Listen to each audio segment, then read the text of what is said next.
Hi, everyone. I'm Jean Holloway, and I'm a postdoc working with Jackie Dawson at the University of Ottawa.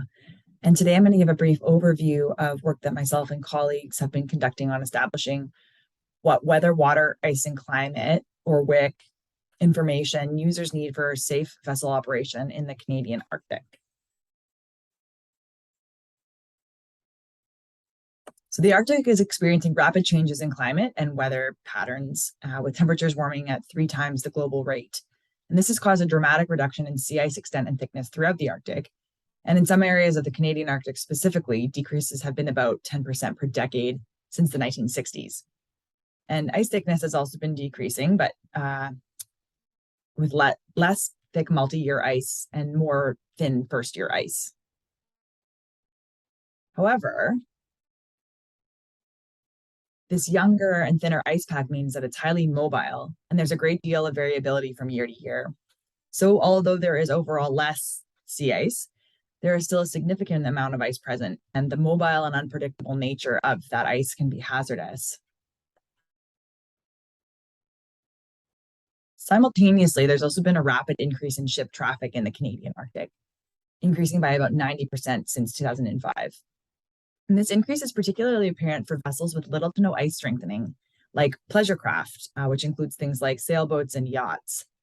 And these ordinary non-ice strengthened vessels can encounter a wide range of challenges when navigating in Arctic waters where ice is present. And that can lead to incidents, including vessels sinking.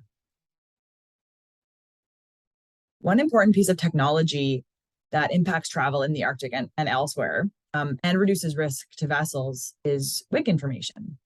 And this can be as simple as using the weather app on your phone, looking at conditions on windy.com, or downloading an ice chart from the Canadian Ice Service. Vessel operators in the Canadian Arctic rely on WIC information to make safe navigational decisions, particularly where ice is present. However, for users to fully utilize WIC information, it needs to be usable, accessible, and accurate. And despite this necessity of WIC information, it's currently unknown what services are being accessed by users on vessels in the Canadian Arctic, and whether user needs are being fully met by available WIC products. So to address this gap, we conducted a mixed method survey using Qualtrics online software to target individuals who have experience using WIC information while traveling on board vessels, various sizes and types in the Canadian Arctic. We had a total of 56 responses from all targeted vessel types, except for fishing vessels, unfortunately. But we did have a high response rate from pleasure craft operators, which was exciting as this was one of our main objectives. So our results show that most survey participants said that their needs were being met frequently, but 63% said that their voyages could benefit from additional WIC services.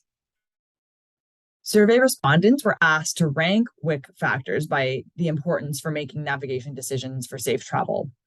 And this chart shows how many times each factor was put in a particular position.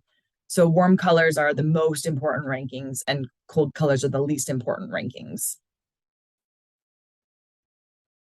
So participants consistently ranked sea ice concentration as the most important WIC factor, followed by wind speed and sea ice age and thickness, then sea ice drift and wind direction. And for these important factors that were either ranked as the most important or second most important, they were also asked a series of detailed follow-up questions, including at what timescale WIC information is needed. Consistently, participants said that they needed information on relatively short timescales, so 1 day, 3 to 5 days, or in real time. And this is particularly true for information on sea ice concentration. Most users felt the accuracy of WIC information was satisfactory or very good, but did suggest some improvements. Notably, more frequent or real-time observations are needed, followed by improvements to technologies, specifically satellite technology, as well as some more accurate and detailed ice charts.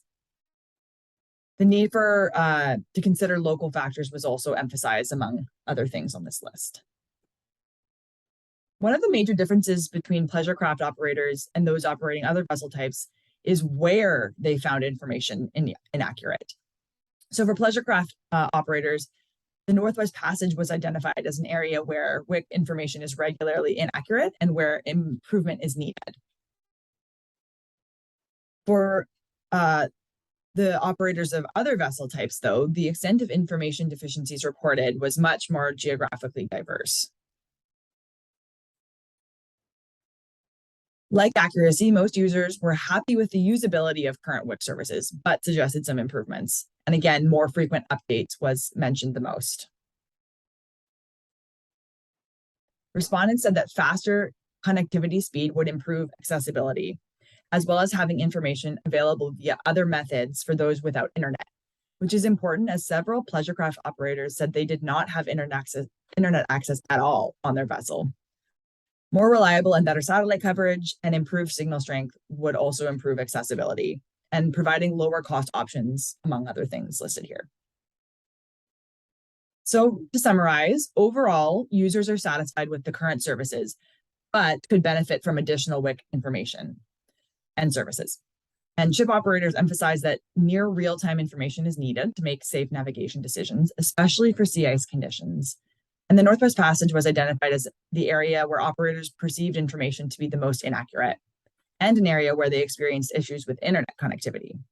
In general, internet connectivity is a problem, especially for pleasure craft operators who didn't have the same technology on board and therefore cannot access WIC information in certain situations. One of the goals of this project is to ultimately provide producers of WIC information with these results so that they can incorporate the user experience into the product value chain. And with that, I would like to acknowledge our partners and funders on this project and all those who participated in this survey. And if you'd like further information about the project or to see updates about the results, please visit espg.ca. Or if you have any questions, please feel free to reach out to me at the address on the screen. Thank you.